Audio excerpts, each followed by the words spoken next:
Hi everybody, it's Willow, and I've come today to share my very first process video. And what I thought I would share are these little charms that I make to go with each of my journals. I hang them off of pockets, off of the lace on the side of the journals. I can't pick these up. And here's just a few of them.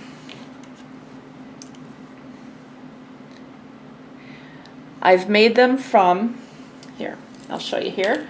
I've made them from cereal boxes, or in this case, this is some cardboard that my husband brought home for me from work, about 100 sheets of it. It's pretty sturdy. It's sturdier than a cardboard box or a cereal box or a cracker box. It's not so thick as I would call it chipboard necessarily, but it's just a really nice heavy weight. You'd also need either, let's see, for instance here, I purchased some, a couple of digital kits, one for 1-inch squares, the other for 1-inch or 3/4-inch circles. And then I used my punch to punch them out. You could go bigger if you like, that's just kind of what I like. Another thing that I've used is coordinating papers. For instance, I'm soon doing a journal with the Georgia Blues paper pad from Prima, and also their lavender collection, which I'll show you in a minute. But this was also out of some decorative paper, and I just make them to coordinate with what other papers I'm using in the journal. So you can also add little words. This, I believe, came from Tim Holtz Chit Chat or Small Chat or Small Talk, something like that. And I've also, let's see if I've got one of these, I've also taken and used some of the small rhinestones on a few of them. I'm not totally sure that I like that. I stuck them onto it before I used the triple thick. So let's go through what you'll need. Okay, first of all, some sort of backing. I like these to be stiff on the back, and I only decorate one side so that you know, there's definitely a right and wrong side. You could do both, and that way when it turns over, you know, you'd have a picture on the back as well. They'll take, you know, they'll take longer, but it's all good. You'll also need some decorative paper. In this case, I'm using the Prima Lavender collection because I'm doing a journal in this, or a couple journals in this soon, so I wanted to coordinate some charms with it. You'll also need a hole punch, which oh, here it is. I just have a small circle, and it doesn't matter when you're using decorative paper what size the hole punch is, but make sure that if you buy a digital kit for the circles, that you get the correct size for your punch. They come in all different sizes, and you know, you can get whatever you need. So all I do is take my bit of cardboard, punch out a couple of holes. Sorry, I have RA really bad in my hands, so it's hard for me to punch the cardboard sometimes. But these do work on cereal boxes very well if that's what you're using. And then you want some of the paper. I want to get something here that shows,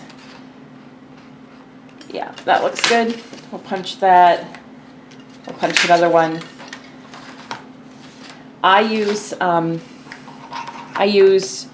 this Aleene's Easy Squeeze Quick Dry Tacky Glue. I like the quick dry.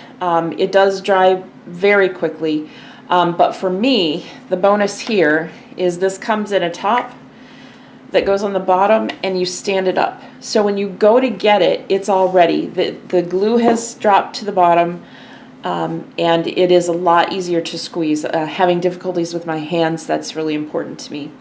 I get this at Hobby Lobby with my 40% off coupon. I have not seen that Michael's carries it, or Joann's.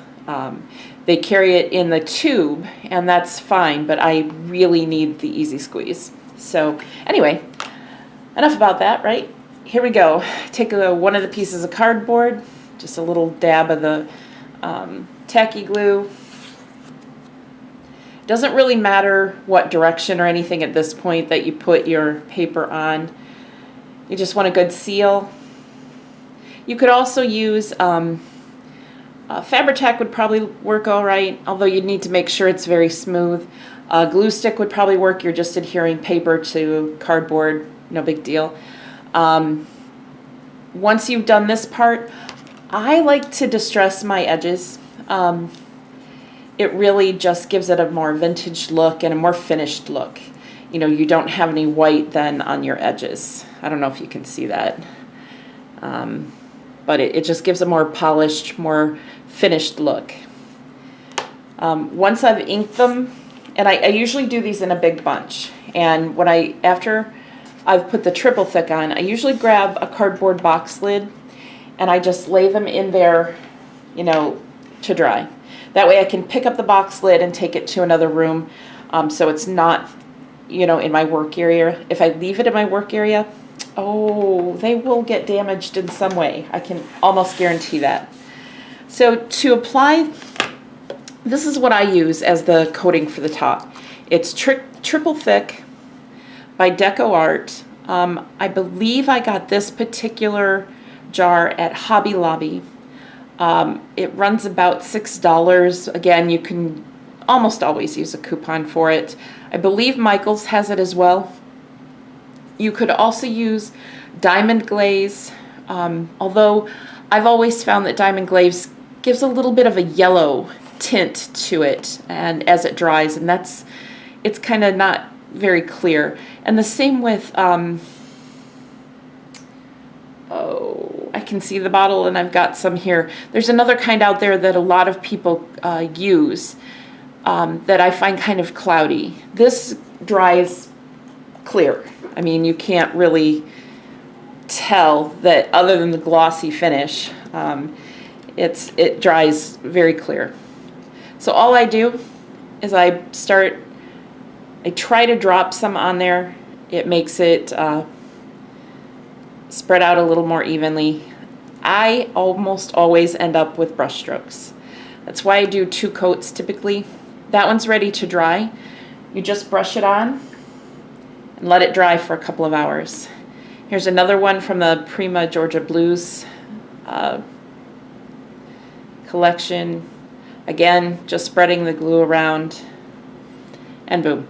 I have a custom charm that I can use in my journal that I can pretty much guarantee nobody else is going to have, right? And it matches my journal completely, exactly. I'll add some pearls with that, maybe a silver or bronze or aged brass charm, and it makes a wonderful dangle. Let's see, I think that's it. I'll let this dry now for 2 or 3 hours, and then I'll put another coat of triple thick on them. And once I've done that, I will get out my Crop-A-Dile, and I will set it on the smallest hole setting. There's 2 settings up here, and I don't have my glasses, so I can't really see. But there's a larger one, and then there's a smaller one. I believe this is 1/8. So all you do is, let me see if I've got one here that's finished. No, but we'll punch one anyway. So you put it under there, you figure out where you want your hole to be. That means that would be how it's gonna hang then. This will go through the triple thick, the paper, and the cardboard, and leave you with a very nice charm. Now you can put these on with jump rings. You can also just add them to a bulb pin and let them dangle like you would a button. It's all up to you. So I hope you've enjoyed this video. This is a great project to sit in front of the TV and work on. I will sit there and just punch out a bunch of different designs, punch the cardboard, all while we're watching TV, ink it up, glue it, you know, the whole deal. I don't typically work on with triple thick in the living room in my chair, but I will do the rest of the project. So I hope you've enjoyed. If you like this video, please give it a thumbs up. And if you haven't already, please subscribe.